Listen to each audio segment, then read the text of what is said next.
తండ్రి అయిన దేవుని నుండి ప్రభువైన యేసుక్రీస్తు నుండి కృపా సమాధానములు మీకు కలుగునుగాక.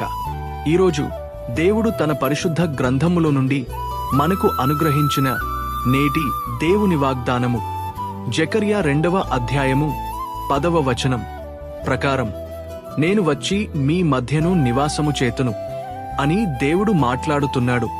ప్రియ క్రైస్తవ సహోదరి సహోదరులారా, త్వరలో పతనం కాబోయే మరియు వివిధ సంస్కృతుల వలన దేవునికి దూరము చేసే బబులోనును దేవుని ప్రజలు త్వరగా విడిచి వస్తే దేవుడు వారి మధ్యను నివాసము చేతునని వాగ్దానము చేస్తున్నాడు. దేవుడు మన మధ్య నివాసం చేస్తే మన పట్ల జరిగే మేలులేంటో మనమిప్పుడు తెలుసుకుందాము.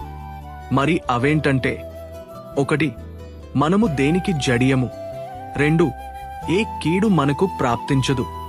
3. మనము సిగ్గు నొందక యుందుము. 4. అపాయమేమియు మనకు సంభవింపదు. 5. మనకు సమాధానము కలుగుతుంది. నా ప్రియ స్నేహితులరా, నీవు ఎంత పేదవాడివైనా, ఎంత దీన పరిస్థితుల్లో ఉన్నా సరే, నేడు దేవుడు నీ మధ్య నివసించాలని ఆశించుచున్నాడు.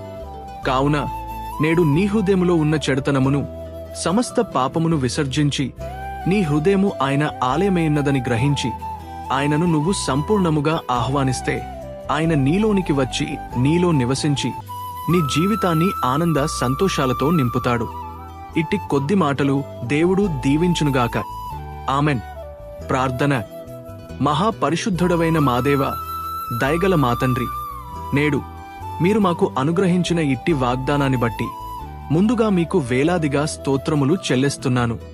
గడచిన ఉదయకాలము మొదలుకొని నేటి ఈ ఉదయకాలము వరకు నీ కృపలో మమ్మును ఇంతవరకు కాచి కాపాడినందుకే, మమ్ములను ఇంతవరకు సజీవుల లెక్కలో ఉంచినందుకే వేలాది స్తోత్రములు చెల్లిస్తున్నాను. ఈరోజు మేము చేయబోతున్న పనులన్నిటిల్లో, మా రాకపోకల్లో మీరు మాకు తోడుగా ఉండండి. ప్రతి ఒక్కరి కుటుంబాల్లో శాంతి, సమాధానం, నెమ్మదిని దయచేయమని ప్రార్థిస్తున్నాను. వారి ఆర్థిక ఇబ్బందుల నుండి లేవనెత్తండి. ప్రతి ఒక్కరి అనారోగ్య బంధకాల్లో నుండి విడిపించి వారికి స్వస్థత దయచేయండి.